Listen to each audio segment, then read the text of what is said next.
Hello, welcome to a new life group discussion video.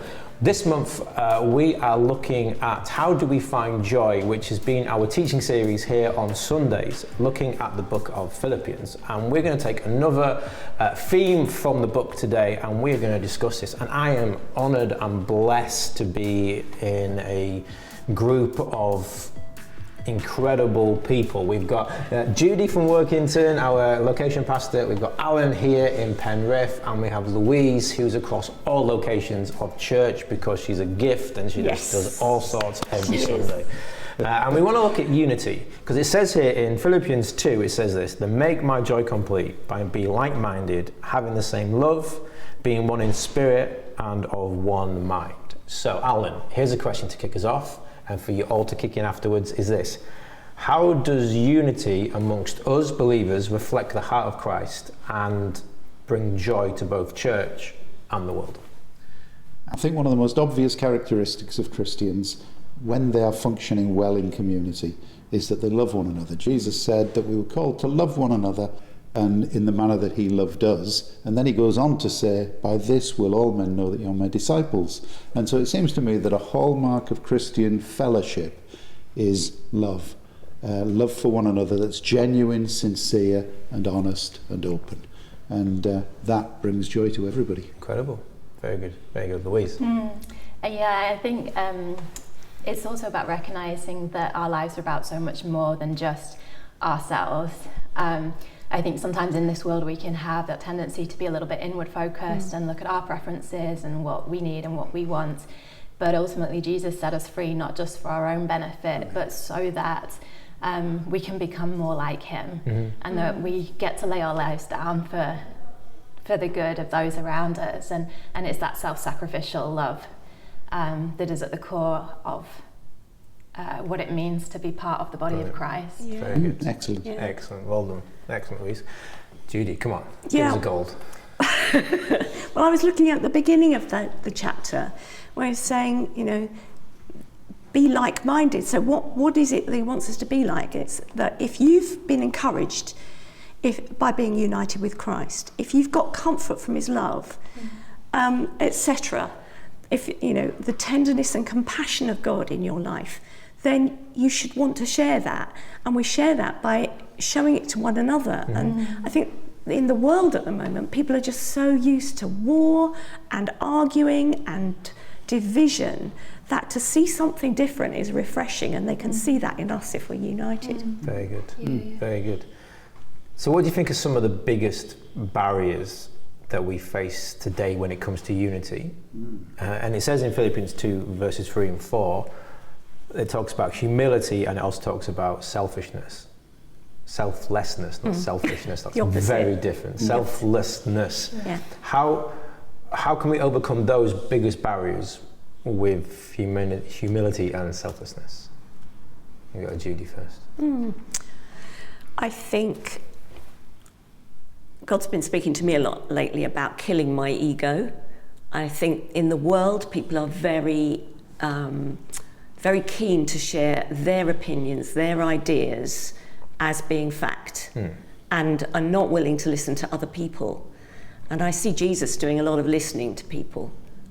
He didn't leap in with the, you shouldn't be doing that, you're doing this wrong, but actually listening to people and then bringing the truth in when there's an opportunity. But I think, humility is a big key to just not conforming to the world. People have just that kind of, I've got something to say and I'm going to say it and not care who I hurt by it. And we've got to be different to that. Very good. Do you think, before I hand over, do you think we always try and win the argument first before necessarily trying to win over a person or love a person? That's the danger, isn't it? Yeah. I think sometimes Christians talk too much instead of listening to where people are coming from. Yeah. One of the biggest problems in society at the moment is this polarisation of different ideas. So, particularly on immigration and issues like that, nationalism. There's a polarisation that's very obvious. It's true in America, it's true in the UK, it's probably true in most of Europe now. And that's because people are holding vastly different ideas and vilifying and being judgmental and critical of those who don't agree with them. And it seems to me that as Christians we're called to a different path, and we need to be much more able to reconcile conflicting ideas and to maintain relationship even when we disagree with people. Yeah. Is it always easy?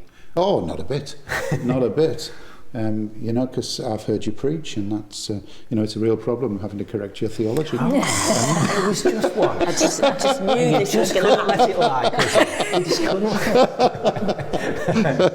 Louise, what do you think? Yeah, it is. It's about, you know, when we put our personal preferences over the central message of the gospel, like that's where we come unstuck. And, you know, to learn humility is to learn contentment in all circumstances, which is what Paul was on about, Very good. you know, throughout the Bible. And humility is not in what we own, it's not in what we achieve. It's about maintaining that teachable spirit, maintaining that teachable heart, and that willingness to bend to the will of God. You know, if we are prepared to be willing to forgive, to love, to serve, to grow, like that is at the core of unity. That's what's going to bring us together as a church, as a body, as a team. Very good. And I think you can sense that, can't you, when you go into any fellowship. So we've only come into influence in the last 15 months or so.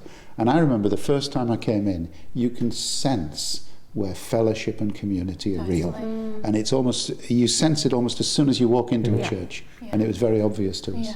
And you can definitely sense when there isn't. Oh, without a doubt. Boy, Yeah. Without a doubt. Yeah, brilliant. So, final question then for us to think about is what practical ways can we do to strengthen our unity in our life groups, in our church, in our families, as our Christian walk with friends? What are some practical ways? Judy? I think as Alan was intimating, I can shut up more often. Okay, next. We weren't implying that, Judy. No, but I think just also not joining in on social media, not jumping on bandwagons and aligning ourselves with things which later the world will look at us and say, but you said you're pro that thing, and actually doesn't the Bible say you shouldn't be? And I think we're very keen to be supporting people who are suffering, people who are downtrodden, but in doing that we need to be careful about where and when we say we are pro something, we're pro people. Yeah. And I think, is it Joshua who said, are you for us or for our enemies? And God said, neither. Yeah. You know, and to have that in your thinking, it's not about forming camps of opinion and gathering people to my pet hate or my pet like, but saying actually we just want people here meeting God. That brings unity. Very good. We can finish there, but Louise, I think something you want to say. Yeah, so I think one of the practical aspects of unity is proximity, is being close to one another and knowing each other deeply, and that is something that we get to do in life groups, and we get to as a church, but especially in life groups, because we're in a safe environment where we can be vulnerable. And I think expressing our weaknesses, expressing our struggles is not something that comes easily to a lot of people, and I think vulnerability is required. But we are encouraged in the Bible to do that, right? We're encouraged in James 5, it talks about confessing your sins to one another and praying for each other. So we know that it's biblical. It's just not always easy to do, but I think there's so much power that comes when we can do that. We can break down those walls, we can trust each other, we can have that open communication, and that all adds to unity. If we each day have the opportunity to extend grace and to grow in love and to build those bridges of understanding, then we become that living testimony of the transformative power of the gospel. Excellent. Very good. Yeah, that's good. And I think that's got to be seen outside of meetings. See, the big problem with life groups and with church is we're seeing one another, but we're seeing one another with lots of other people around. And I think when it comes to really building community, a lot of that is done outside of that. So I try and make a point, and I'm sure you do as well, of meeting individuals who are in our life group, and that builds community for the whole as well. Because because what we say about church is big, and what life group's good is it keeps us small, it keeps us as family, it keeps us connected, and then that again, it keeps us even smaller. So you look at Jesus, he had his closest disciples, and he had his 12, and then the 72 and things. But they were all unified with one goal and one mission, which was as we see in the New Testament and things. But no, this has been a really helpful discussion, actually. I really like the whole thing of proximity and just proximity and just shutting up when we need to and stuff. So, but what we're saying, that unity isn't just sitting next to somebody and not talking. Yeah. It's that idea of, come on, we're all on this same journey going forward together. Let's do it with God as the centre of it all, which has been great.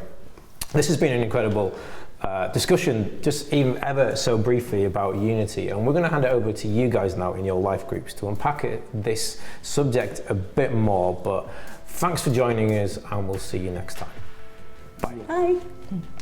And while we're still recording, I really feel the need to apologise to you for being rude about you and your preaching. That was shocking, wasn't it? Can we have that as an outtake? Is that right? Yeah, and if you can edit, so what he says about Pastor Ed is like really bad.